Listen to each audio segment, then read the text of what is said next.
Beleza, eu estou gravando a nossa aula aqui, a gente vai falar sobre memórias cache. E primeiro, antes da gente entrar no projeto da memória cache em si, vamos lembrar de alguns conceitos que a gente viu ali no início do curso, que diz respeito à hierarquia de memória e como que a memória cache ela é importante nessa hierarquia de memória, tá certo? Então, o que a gente vai fazer? A gente vai fazer essa revisão da hierarquia de memória, de alguns princípios básicos que a gente justamente explora na hierarquia de memória. A gente vai falar o que é uma cache, né, do ponto de vista, vamos lá assim, funcional, recapitular isso. E aí a gente vai entrar nos detalhes de como que a gente pode organizar, ou seja, como que a gente projeta uma cache. Porque tem vários jeitos de a gente projetar uma cache. A ideia é que a gente fique aí nessa primeira aula até ali mais ou menos um mapeamento direto, talvez um mapeamento associativo por conjunto, a gente vai dar uma olhada.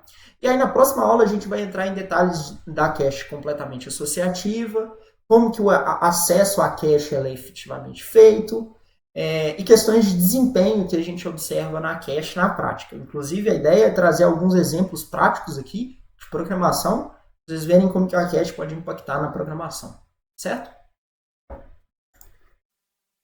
Vamos começar com a nossa revisão. Alguém aí está lembrado do que era a hierarquia de memória? Qual que é o lance aí? Alguém lembra aí? Só comenta, lembro. Só para eu saber aí quem está lembrando disso ou não lembro. Fala assim, não lembro, se não lembrar. Lembra, Matheus lembra mais ou menos, Arthur, Vitor. Posta aí, gente, só para saber até qual profundo que eu tenho que fazer aí a nossa revisão. Mais ou menos. Então tem gente aí que lembra mais ou menos, então eu vou lembrar o que é a nossa hierarquia de memória. O negócio é o seguinte. Isso, é o que o Rafael falou ali, a gente vai ver aquela pirâmide ali muito clássica. É justamente esse trade-off de velocidade versus custo. Vamos falar primeiro, antes de entrar nisso, o que acontece? Idealmente, a gente gostaria, no mundo ideal, igual a gente tem no Aladdin, né? A gente gostaria de ter um espaço de armazenamento que fosse infinito, sei lá, não fosse 1 tera, 2 teras, fosse infinito, porque aí a gente poderia colocar todos os nossos dados na memória e seria lindo isso. Uma outra coisa seria que para acessar esses dados, a gente teria um tempo de acesso igual a zero. Hoje, quando a gente falou lá no início do curso, a gente não sabia muito falar, mas por que eu tenho tempo para acessar uma memória? Hoje a gente já consegue falar. Vocês lembram que tem o lance das memórias? Lá na memória a gente estudou nos elementos, nos circuitos sequenciais, a gente estudou um cara que chama clock. Em circuitos síncronos. Alguém lembra para que serve o clock mesmo? Digita aí para ver o que a gente lembra do clock. O que serve o clock num circuito sequencial? Circuitos sequenciais síncronos. Para que servia o clock?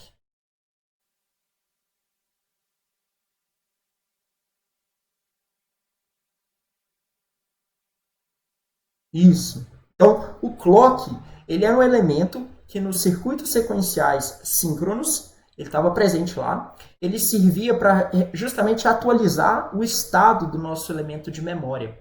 E esse clock ele é um sinal que passa, um pulso que passa por todos os elementos do nosso circuito, e ele é um pulso periódico. Como ele é um pulso que acontece no tempo, porque o nosso mundo ele a gente está no mundo físico, o tempo ele é uma grandeza, então quer dizer que os elementos, as nossas memórias, elas atualizavam os estados delas, elas atualizam os estados dela periodicamente.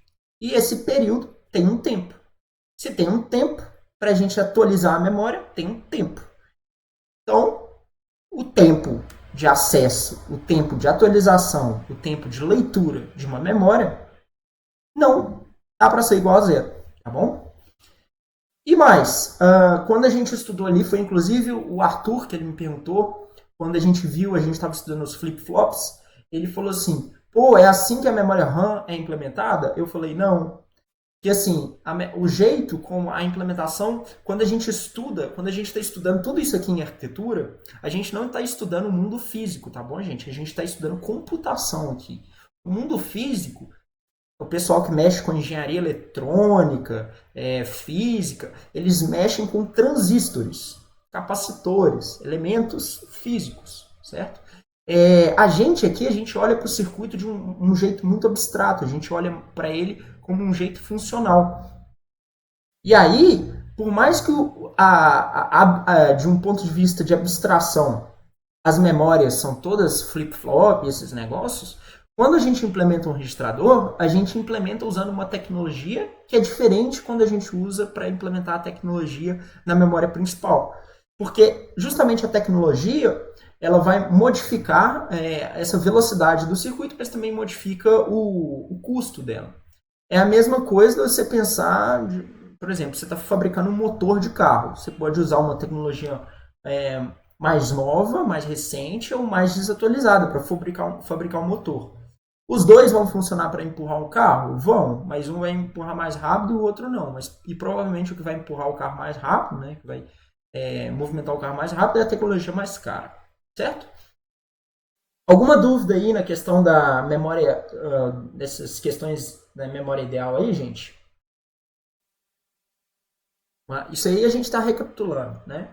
Para quem estava lembrando mais ou menos aí, me dá um ok aí.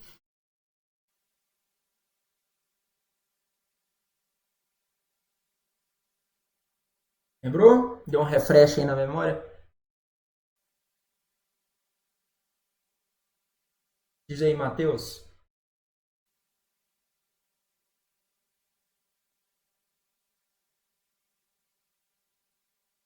Diga. Tem um pulso de atualização no clock? Beleza, então. Já que está todo mundo com a memória refrescada aí, vamos agora falar como que uma solução real funciona. Porque já que a gente não tem essa memória ideal, a gente tem que dar um jeito nisso, porque a gente tem que projetar coisas para o nosso mundo real. E essa solução que a gente tem na computação é o que a gente chama de memória hierárquica ou hierarquia de memória. A ideia é proporcionar uma ilusão que a gente tem uma memória muito... é proporcionar essa ilusão de memória ideal, que a gente tem uma memória muito grande e muito rápida. E a gente faz isso organizando os nossos diferentes dispositivos de memória numa hierarquia, onde no nível mais baixo da hierarquia a gente tem muita capacidade de armazenamento, por exemplo, o disco rígido, e no topo da nossa hierarquia a gente tem pouca capacidade de armazenamento, mas uma grande velocidade para acessar aqueles dados. E o lance todo é que existe um mapeamento de um nível para outro. Então, todos os dados que estão localizados no nível superior da nossa hierarquia, eles também estão presentes em todos os níveis inferiores da nossa hierarquia. Vamos olhar para a figura bem clássica, que é a figura da pirâmide, que isso fica muito claro. Então, aqui, essa que é a pirâmide clássica da hierarquia de memória, onde a gente tem, justamente nesse nível aqui, inferior, aqui é o nosso nível inferior, a gente tem justamente a tecnologia mais barata, com maior capacidade de armazenamento, mas mais lenta.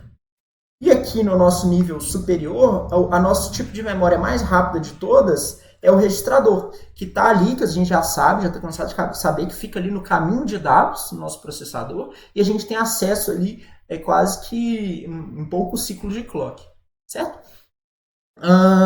Isso foi, inclusive, uma das questões da primeira prova, se a gente lembrar lá da questão do verdadeiro ou falso, né?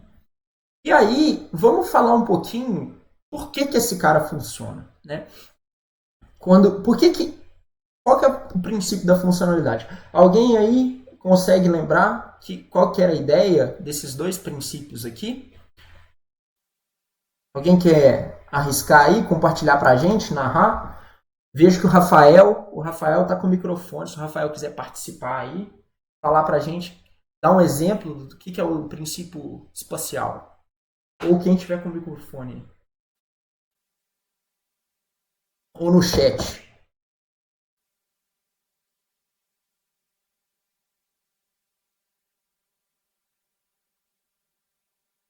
Você passa, Rafael? Ó, vamos ver aí, o Thiago tá digitando. Vamos ver o que o Thiago lembra a gente aí.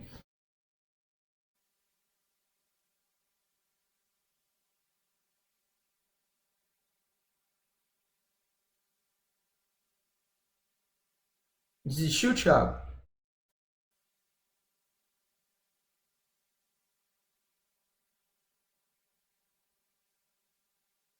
Não sabe? Tranquilo. Quem que não lembra de nada do princípio da localidade espacial e temporal? Comenta aí pra ver. Só pra eu ver.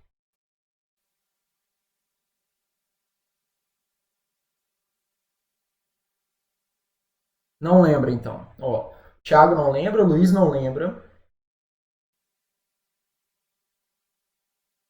O Arthur arriscou. Espacial eu acho que é quando um ponto da memória é acessada, as localidades mais próximas tendem a acessar também. Isso aí, Arthur, mas eu vou lembrar a galera de um jeito usando uma comparação. Tá? Vou trazer isso para o mundo nosso, e aí a gente vai lembrar o que é esse princípio da localidade espacial e temporal, dando um exemplo. Vamos dizer que você sentou, você foi na biblioteca, para estudar cálculo. Tá bom? Aí você sentou lá e vai estudar três matérias diferentes de cálculo. Cálculo algébrico, cálculo numérico e cálculo diferencial, por exemplo. Tá? Aí você sentou e o primeiro de tudo, você quer pegar os livros para você estudar. Aí imagina que você levanta e a biblioteca é uma zona. A biblioteca é uma zona e você tem que pegar esses três livros. O primeiro livro está na estante 37, aí você vai lá e pega o livro de cálculo algébrico. Aí o outro livro está na estante 42A, aí você vai lá na estante, pega o livro de cálculo diferencial. E aí o outro livro está na estante 1. Aí você vai lá no livro, pega a estante 1 e pega o livro do cálculo numérico. Bom, você pegou os três livros, você volta para a mesa e começa a estudar. Quem já passou por essa situação sabe que é muito chato, porque você tem que ficar procurando na biblioteca e você perde tempo na procura, né? Quando você tem uma localidade espacial na sua biblioteca, rola o seguinte: você vai na seção de matemática, de cálculo, você olha para a estante e os três livros eles estão na mesma estante, preferencialmente um do lado do outro. E você simplesmente pega os três livros e vai na sua mesa estudar. Percebe que aqui o tempo para você encontrar e acessar esses seus livros foi muito menor do que o outro tempo, porque o outro você tem que ficar buscando em vários lugares. Esse que é o princípio espacial. Ficou claro, gente, o princípio espacial? O princípio espacial é: os livros estão na mesma estante. Grava isso. Livros estão na mesma estante. Coloca aí, hashtag livros.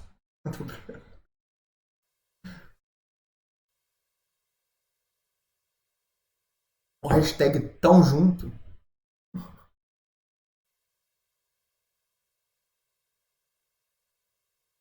Tá tranquilo, gente? A localidade espacial?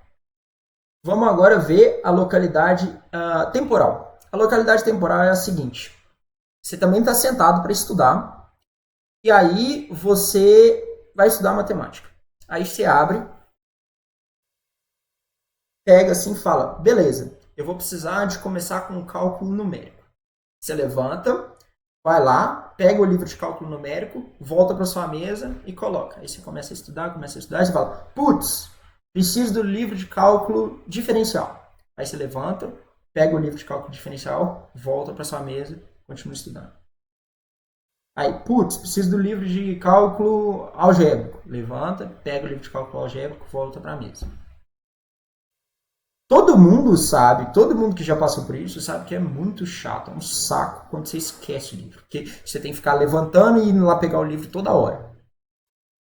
É muito melhor se, antes de você ter que tem que estudar, você vai lá, pega todos os livros de uma vez e traz para sua mesa. Porque aí você não perde o tempo de levantar e buscar e voltar. Levantar e buscar e voltar. Isso que é a questão da localidade temporal. Quer dizer que você vai referenciar, né? Você vai pegar todas as coisas e você vai precisar delas dentro de um intervalo de tempo muito próximo. Certo? Então é justamente essa questão. Tá tranquilo a questão da localidade espacial e temporal, gente?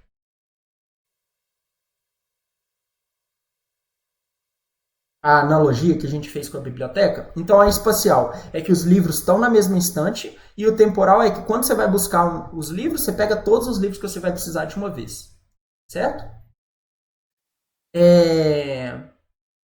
Aí, gente, só para eu saber, comenta aí para eu ter certeza. Só o Rafael disse que tá sabendo. Quem tiver com dúvida, eu preciso que saiba, senão eu não vou adivinhar, não.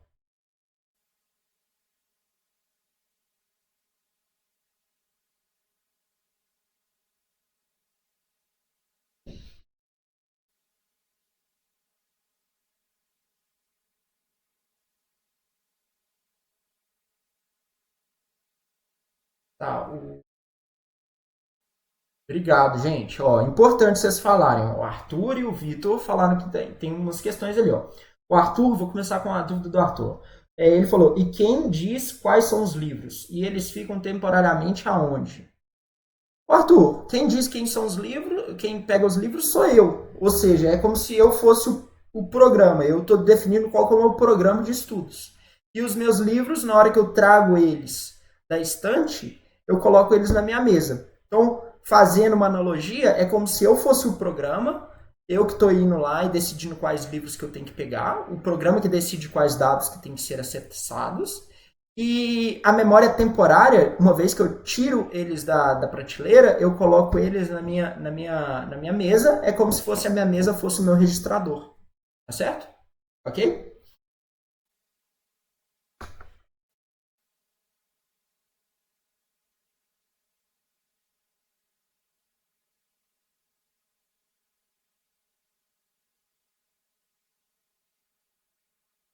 Esperar os dois digitarem aí.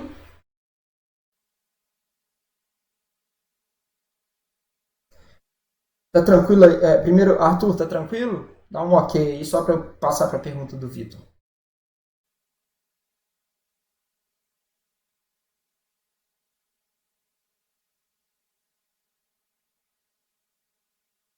Essa decisão de quem traz, ela a decisão é do programa. É quando você faz um load word. Quando você faz um load word, certo? A memória, vamos dizer que você vai acessar a variável x. Aí o processador vai ver, pô, a variável x, ela está no registrador? Não. Pega ela da memória. Se tiver na memória cache, ele vai chegar assim, pô, tá na memória cache. Então pega lá da memória cache. Se não tiver na memória cache, ele vai buscar esse dado da memória principal e vai trazer para a memória cache, que vai depois colocar no registrador.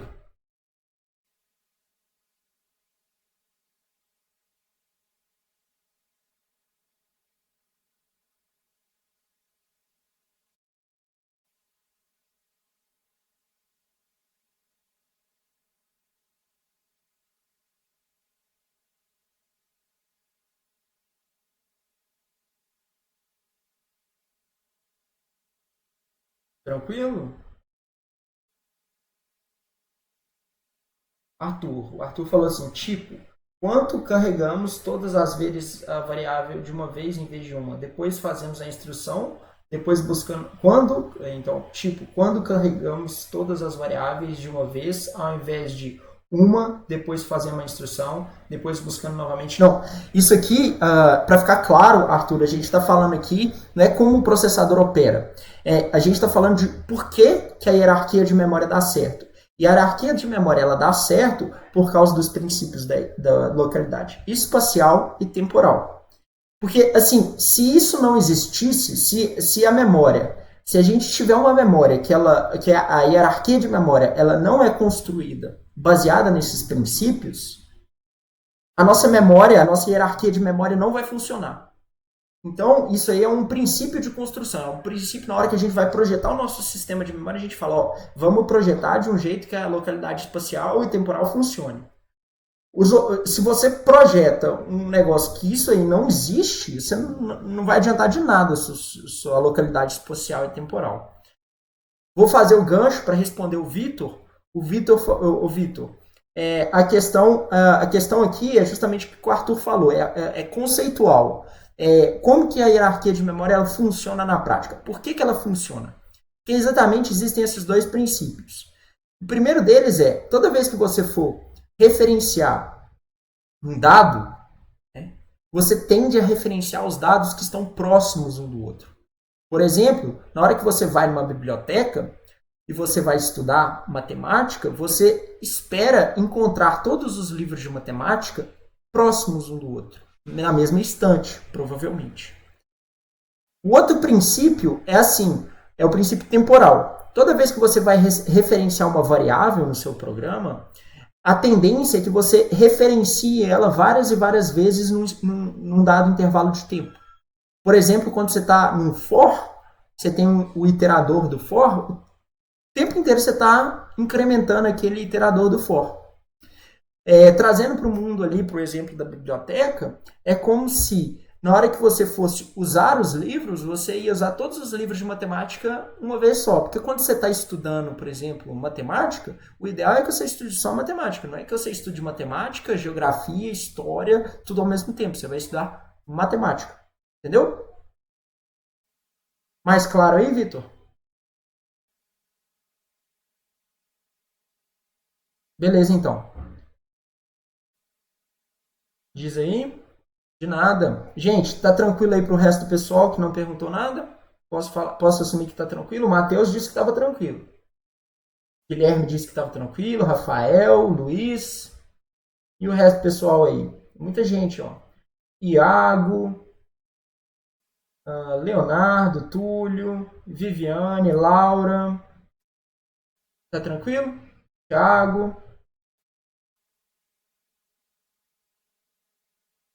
Então tá. Tá tranquilo. Vou avançar então. Então, a memória cache, ela é justamente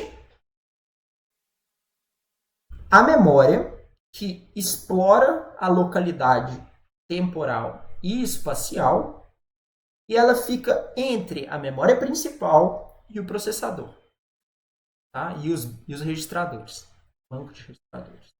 Só que aqui eu quero que vocês parem e prestem atenção numa coisa muito importante. Prestem atenção. O negócio é o seguinte: cache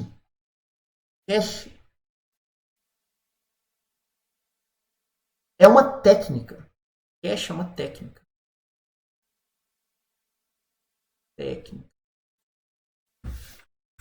Técnica para que explora técnica que explora o princípio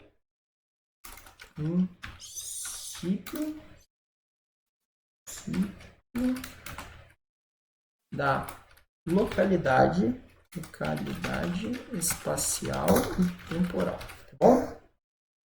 Por que é uma técnica? E eu quero que vocês entendam muito de técnica. Gente, no final das contas, talvez aprender o que uma cache é e como uma cache funciona é a coisa mais importante do curso inteiro de arquitetura de computadores que vocês estão tendo. Por quê? Pelo fato de cache ser uma técnica, ela é uma técnica que ela é utilizada em vários lugares da computação. Toda vez que você precisar de explorar e dar a ideia de você ter um acesso a uma memória grande que seja rápida. Vou dar alguns exemplos. Quando a gente fala de memória cache, a gente está falando justamente da memória que implementa a técnica de cache e ela está localizada entre os registradores e a memória principal. Só que essa técnica de cache ela pode ser usada em outros contextos. Por exemplo, sabe quando você faz um acesso num site? Quando você está fazendo um acesso ao site, o site, na verdade, nada mais é do que um computador que é um servidor que ele está remoto, ou seja, ele está longe, ele não está na sua casa, ele não está local, ele está remoto, em outro lugar. E ele está rodando um programa que é um servidor web. E você acessa esse servidor web via internet. O servidor web ele recebe requisições como se fossem chamadas de sistema, chamadas de função com parâmetros e tal. E ele devolve como retorno páginas web. Essa página web volta para você e você vê no seu navegador. O que acontece? Todo mundo já ouviu falar de cache, né, do navegador. O que a cache do navegador é? É justamente todas essas páginas, todos esses objetos que ficam armazenados no servidor, em vez de ficar só armazenado no servidor, o navegador ele armazena alguns daqueles objetos, algumas daquelas páginas localmente no seu computador. Porque assim, em vez de toda hora que você for acessar um site, ele ter que ir lá e baixar, né, transferir todos esses objetos, todas essas páginas daquele site de volta para o seu computador, toda hora, na hora que você acessava, ia demorar muito se você tivesse que ir e voltar, esperar toda essa transferência a todo momento. Então, o que o navegador faz? Ele cria uma cache interna com todos aqueles objetos que ele está usando.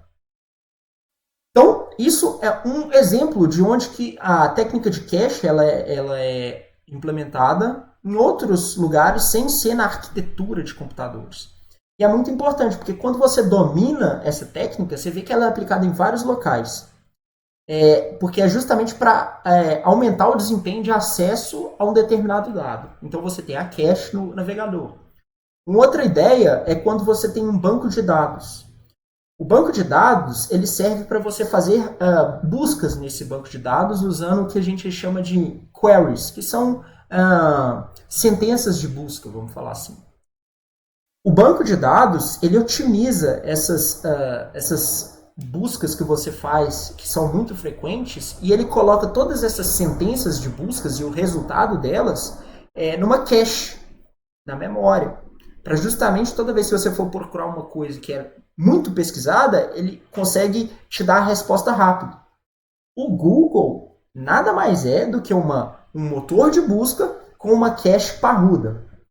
A log é uma cache. É igual o Rafael perguntou aí, seria a .log essa cache? Você pode interpretar isso.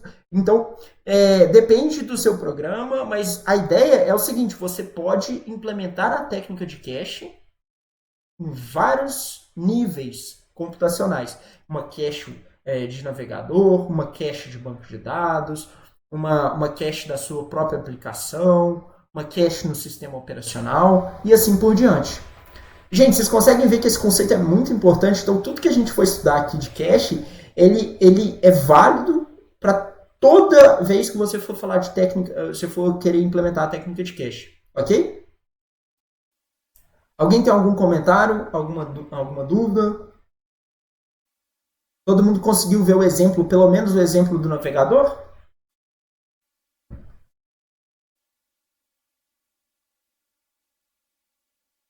Sem dúvidas?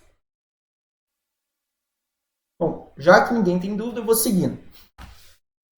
Ó, o Guilherme e a Viviane vão falar ali, ó. Cache do celular.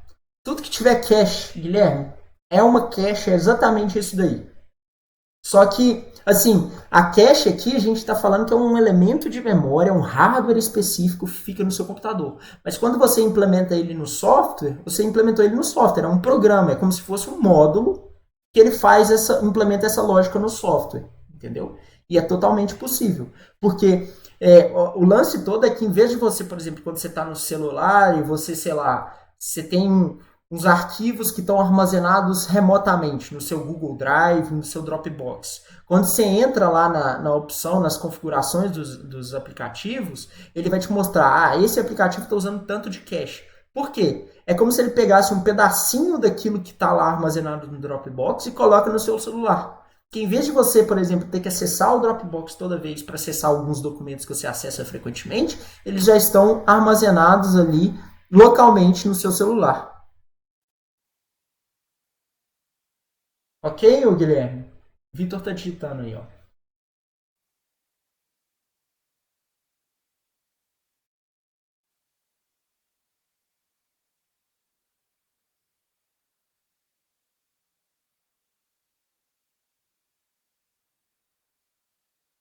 Diz aí, Vitor. Esse cache do software não é salvo no cache físico, né? Não, são duas coisas diferentes. Quando você implementa uma cache em software, é você que vai escolher onde que os dados vão ser salvos. Quando a gente está estudando aqui memória cache, nesse contexto aqui, é um componente que implementa a técnica de cache no hardware, que ele vai fazer a cache dos dados da memória entre a memória principal e o processador. Quando você tem a cache lá no seu programa, é você que vai falar, ó, é uma cache que eu estou implementando entre o servidor web e o computador, ou o servidor web e o dispositivo do celular. E aí, esses dados, eles não são armazenados na memória cache do computador, tá bom? Esse seria o cache que vem nas specs do processador. O que a gente está estudando aqui, é exatamente esse que são os specs que vem na cache do processador. É isso que fala. O processador tem uma memória cache de tanto. É esse cara aqui, tá bom?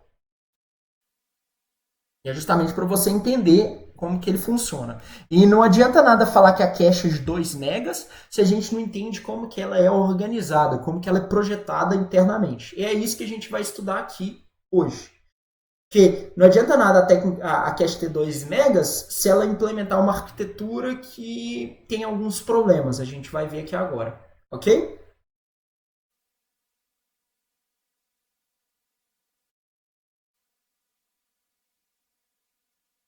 Diz aí, Arthur.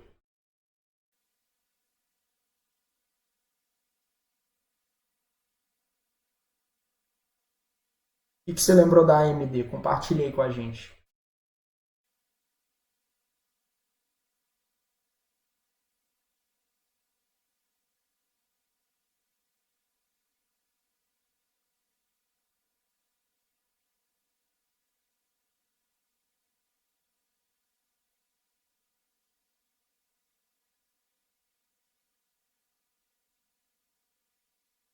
Aí, ó, o Arthur tá falando uma coisa interessante, ó. Eu não conheço muito da arquitetura. Ele falou assim, na arquitetura Bulldozer tinha uma cache lá que eles tinham enfiado lá no processador, mas não adiantava nada, porque o resto era extremamente mal projetado. Eu não sei se esse problema de desempenho aí, Arthur, ele era, ele era propriamente dito por causa do projeto da cache ou a conexão da cache com os outros elementos, tá bom? Mas os dois aí impactam bastante, tá? A gente vai ver isso.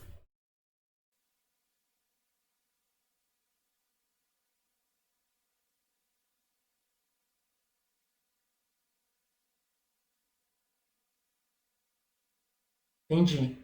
Bom, provavelmente é essa questão da organização. Vamos tentar entender isso que o Arthur ele colocou ali para discussão, que pode ser uma coisa, tá bom? Então, ó, a cache, então, é a memória cache aqui que a gente está falando, ela é justamente, ela tem um pouco espaço de armazenamento.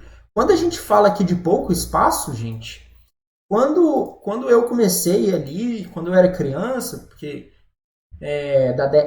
meio da década, início da década de 90, eu nasci em 92. Então, quando eu tive o primeiro computador em casa, a gente estava falando de caches que tinham alguns kilobytes, né? Alguns kilobytes. Às vezes não era nem isso, entendeu? Bytes. Porque a nossa memória principal, às vezes, ela tinha kilobytes. Hoje a gente já tem cache de megabyte, tudo bem, porque a nossa tecnologia de integração e para construir circuitos, componentes eletrônicos, ela avançou muito. Mas percebe que é megabytes, a gente está falando não de 100 megabytes, a gente está falando de 2, 3, poucos megabytes, né?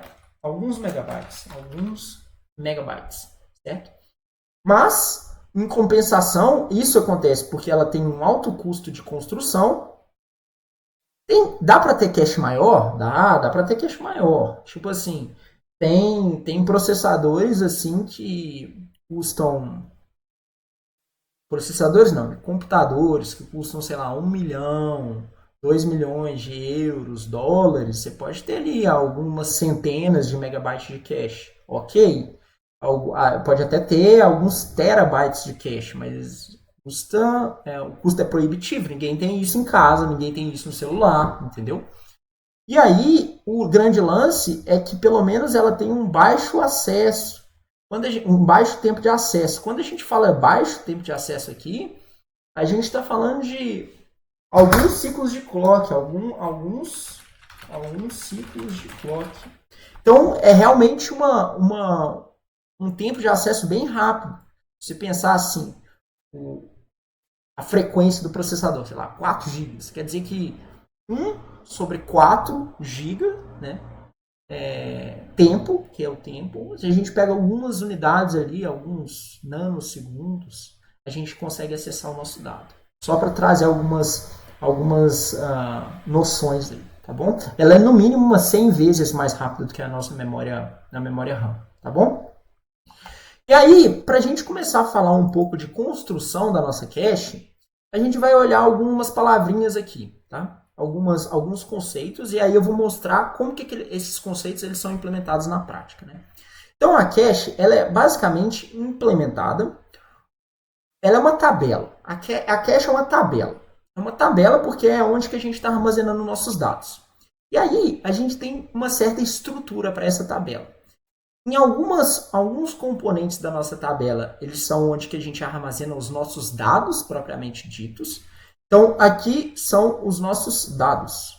Aqui são os campos da nossa tabela, onde a gente tem de fato armazenado os dados. O que seriam isso, né? Os dados. Basicamente, a gente tem a palavra. Então, a nossa cache, ela armazena palavras. O que é uma palavra? É um conjunto de bytes. Vamos trazer um pouco para o MIPS, só para a gente lembrar. Quantos bits tem uma palavra no MIPS? O MIPS é um registrador de quantos bits? 32. Né? Vamos lembrar. Então, o MIPS ele tem um tamanho de 32 bits. Isso significa que os registradores têm 32 bits e que as palavras têm 32 bits. Então, a palavra no MIPS tem 32 bits, ou se não, quantos bytes? Digita aí para ver se vocês estão atentos. Quantos bytes tem uma palavra no MIPS? 1 byte são 8 bits. 4. Quanto que tem, Laura? Diz aí. Começou a digitar, diz aí pra gente. Não? Acho que ela caiu. Bom. 4 bytes, então, que uma palavra tem no MIPS. Se a gente tem uma palavra de 4 bytes, a gente pode imaginar que uma cache no MIPS teria 4 bytes de palavra. A gente pode pensar nisso. E o que seria o bloco? O bloco nada mais que seria um conjunto de palavras. É uma unidade da cache, porque a nossa cache ela não trabalha com palavras, ela trabalha com um bloco, que é um conjunto de palavras, de uma vez. Então, esses são os dados que são efetivamente armazenados na nossa cache. Fora os dados, a gente tem o que a gente chama de metadados, que são os metadados, que são justamente alguns dados ali que eles são armazenados extras na nossa cache, eles são armazenados extras para justamente falar assim, olha, eu preciso de saber se esse dado aqui ele se refere a qual o endereço da minha memória, porque lembra, o que está a cache ela tem um tamanho muito menor do que aquela memória que está no nível inferior. Por exemplo, o tamanho da nossa memória cache é de algumas megas, a gente já viu ali. O tamanho da nossa memória principal é da ordem de megabytes, gigabytes, terabytes às vezes. Então, obviamente, tudo que está na memória principal, não dá para você colocar tudo dentro da cache. Tem algumas coisas que vão estar lá porque ela está justamente explorando o princípio da localidade temporal e espacial. E aí, esses metadados, eles são justamente para falar, olha, esse dado aqui, ele corresponde a tal endereço da minha memória principal. Ou esse dado aqui, ele está válido ou não está válido. Porque quando você liga o computador, a sua cache não tem nada dentro dela. Então, como é que você vai falar que naquela tabela, qual linha da tabela é válida, qual linha da tabela não está válida? Bom, por fim, a cache tem um elemento muito importante nela, que é o comparador. Então, ele tem uma lógica, ele tem essa lógica combinacional, para justamente falar assim, olha, porque a cache não serve para você pegar um dado. Você tem que falar assim, beleza, eu quero pegar um dado, mas qual dado? Como é que eu faço essa busca? Eu tenho que fazer uma comparação, eu tenho que falar assim, olha, eu quero pegar o dado no endereço tal. E quem fala assim, ó, esse endereço aqui realmente é o endereço que você está querendo, é um comparador, é um circuito lógico que fica ali dentro, tá bom? Eu vou passar para o próximo slide e aí eu vou explicar como que esses elementos estão, como é que a gente usa para construir uma cache e aí a gente passa para as perguntas, tá bom, gente?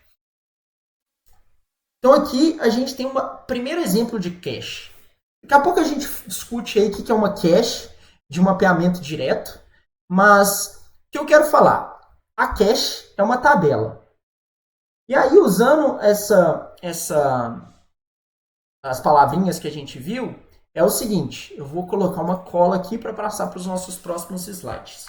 A gente tem uma cache.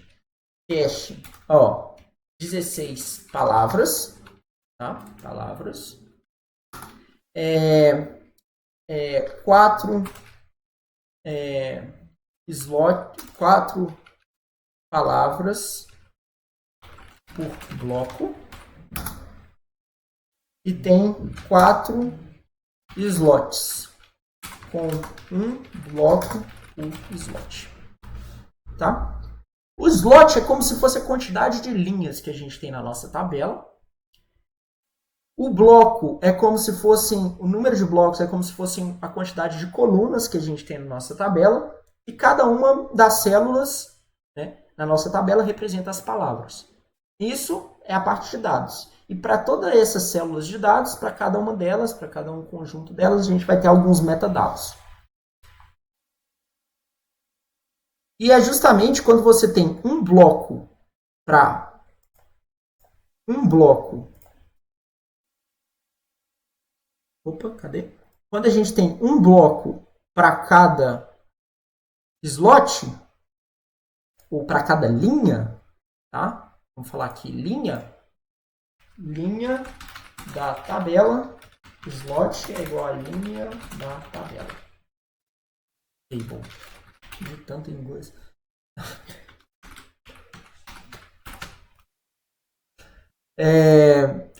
Então, um slot é como se fosse uma linha da tabela. E quando você tem um mapeamento direto, é uma linha para uma linha. Daqui a pouco a gente vai falar como que a gente muda essa estrutura.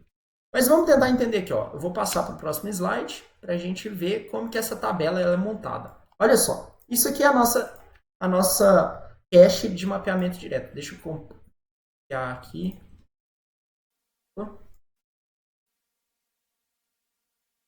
E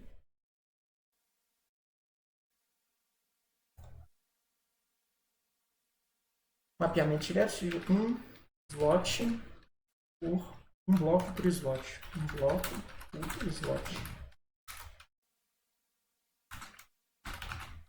É uma linha. Linha da cache. Tá? E olha só aqui.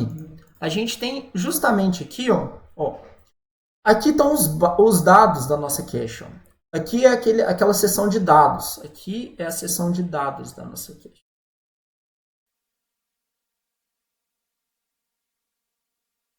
Isso aqui é justamente que fala assim, ó, dados.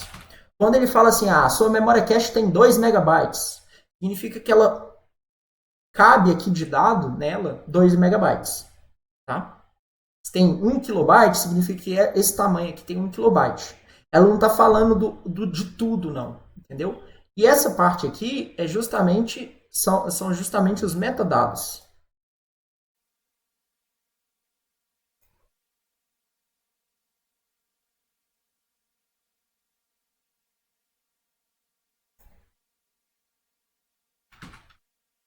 Metadados.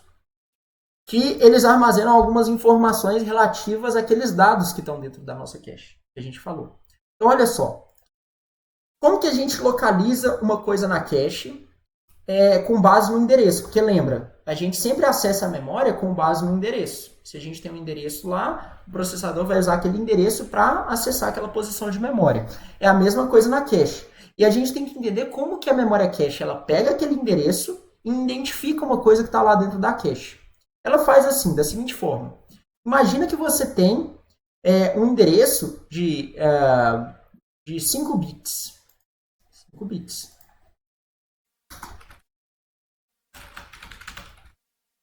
No MIPS são quantos bits o endereço? Quantos bits que tem o endereço no MIPS? Digita aí para mim. Quantos bits que a gente tem de endereço no MIPS? Qual que é o tamanho? Quantos bits que tem o processador MIPS? Vocês estão me ouvindo? Tem alguém aí? Estão me ouvindo? Ótimo. Quantos bits que tem num processador MIPS? 32 bits. Quer dizer que os meus endereços, ou 32 bits ou 8 bytes, tá bom? E 8 bytes não, 4 bytes. 8 aí. Ô Viviane, o que é 8? Por que você colocou 8 aí?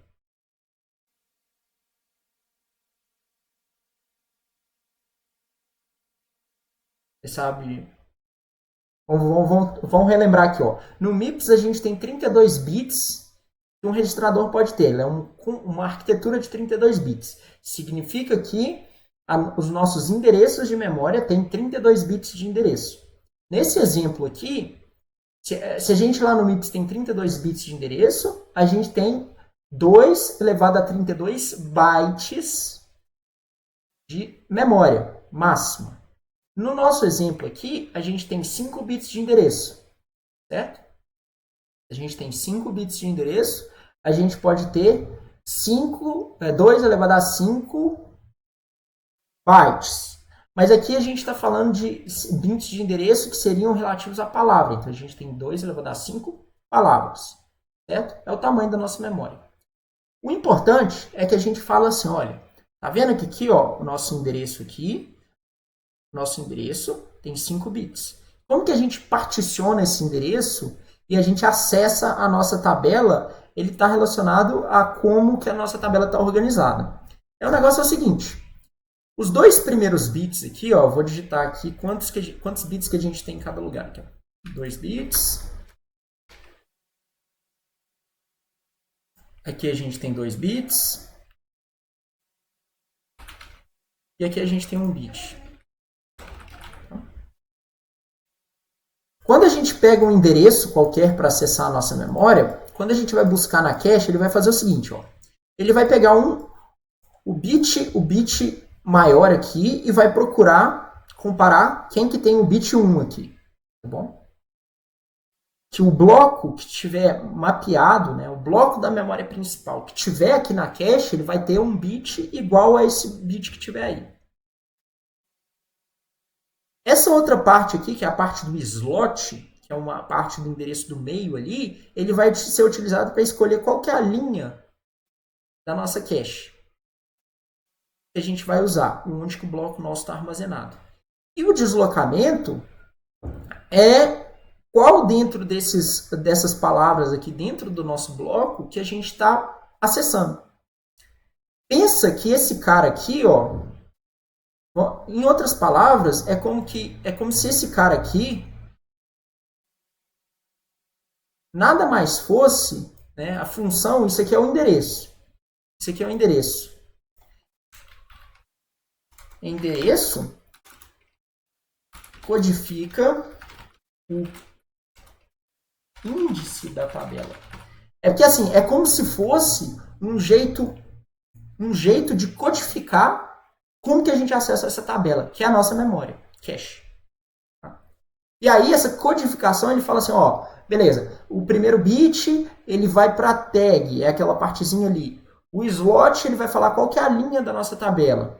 E o deslocamento, que é aqueles 2 bits da direita, ele vai falar qual que é a palavra dentro do nosso slot ali que a gente está falando. Beleza, eu expliquei aqui o básico. Eu quero ouvir dúvidas. Quem que tem dúvida, quem que não está claro, coloquem no chat, deixa eu saber o que vocês estão com dúvida.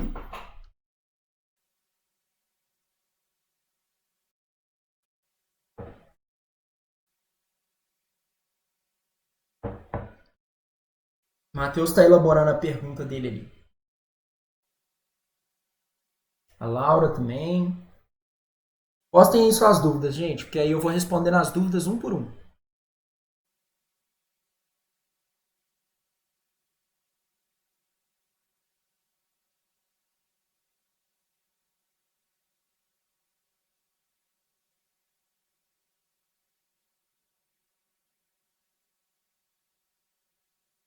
Ó, o Matheus perguntou ali, ó. O slot seria uma key para um velho em uma busca para uma hash map, por exemplo.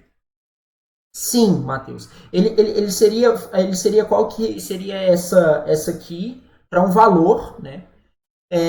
E o valor ele é como se fosse decomposto, entende? Porque você pode pensar que é uma hash, você vai lá e busca, e aí dentro daquela hash você tem várias coisas armazenadas, porque você ainda tem que saber qual que é o bloco, qual que é a palavra dentro daquele bloco que a gente está acessando. Porque lembra, um bloco ele é composto por várias palavras, ok? A palavra A0, B0, C0 e D0. A gente tem que falar qual que é aquela palavra dali de dentro. Mas você pode pensar assim como o slot sendo uma hash para a linha da tabela, tá bom? Respondido, Matheus?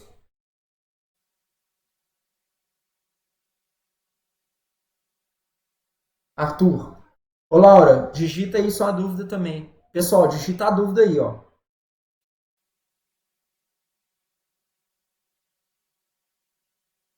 Tá. Ó, Laura, o negócio é o seguinte. O endereço nada mais é do que um índice. Ele codifica, né? Ele é um índice, deixa eu anotar aqui, porque eu errei. Aqui, ó, índice. Apíndice, né? Índice.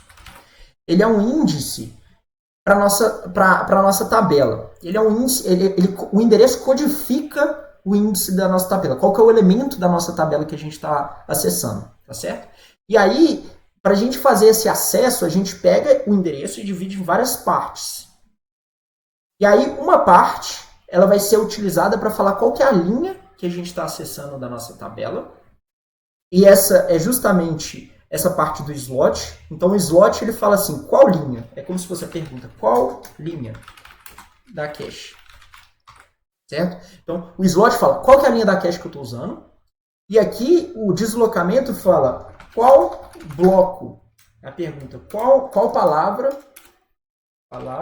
dentro do bloco.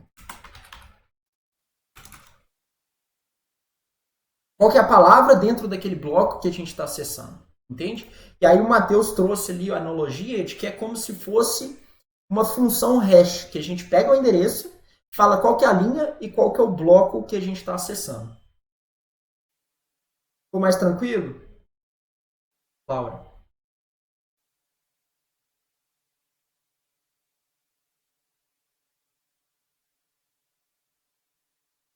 Entendeu? Beleza. O Arthur perguntou assim, quanto mais memória, mais slots? Arthur, quanto mais memórias, não necessariamente mais slots. Porque olha só, você tem dois parâmetros aí que dimensionam a memória. Isso aí é uma pergunta boa, tá bom, gente? Olha só, quanto mais memória, você pode ter ou mais slots ou um bloco maior. Porque não necessariamente o seu bloco tem que ter tamanho 4. Seu bloco poderia ter tamanho 8. Tá certo? Então a gente poderia construir uma mesma tipo de cache, onde a gente teria apenas dois slots, mas cada bloco teria 8 palavras. Todo mundo consegue ver isso, gente? Porque aqui é como se fosse uma tabela. É como se fosse, ó, o número de palavras que cabe aqui são 16 palavras. 16 palavras. Aqui são 4 vezes 4. Só que a gente poderia ter 16 palavras como sendo 2 vezes 8, certo? Ou se não, né, 14, né? Nossa, que feio. 16 palavras, ou se não, sendo 8 vezes 2. Certo, gente? E para você mudar o layout, vamos falar assim, o layout, né? O formato da sua tabela, se a sua tabela é 4x4, se ela é 2x8, se é 8x2, você tem que mexer justamente nesses campos aqui. Ou seja, você tem que mexer na função de codificação. Tem que mexer na função de codificação. Ou a função hash, como o Matheus colocou ali, ó. Função hash de endereço. Pode pensar assim. Basta você mexer na forma como você interpreta o endereço, que aí você pode mexer na estrutura da sua tabela. Eu quero uma tabela 8x8. Aí você aumenta o tamanho, entendeu? Mas aí você tem que aumentar o endereço. Respondido aí, Arthur? Gente, tá tranquilo aí?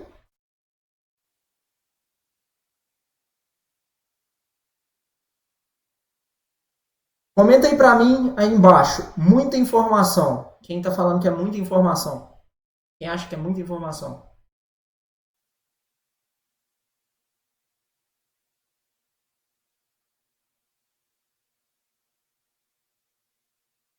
Vitor. Vitor tá digitando. Muita informação. Digita aí. Muita info. Quem acha que é muita info ainda? Tá tranquilo aí pro pessoal? Muita info. Muita info. Então tá. Gente, o negócio é o seguinte. Eu tô vendo que para vocês é muita informação. A gente chegou basicamente aonde que eu queria. Eu não vou introduzir a próxima aula, a próxima cache, que é justamente um outro jeito de você estruturar essa tabela. Eu vou deixar isso para fazer na aula que vem, certo? Vou parar aqui a gravação.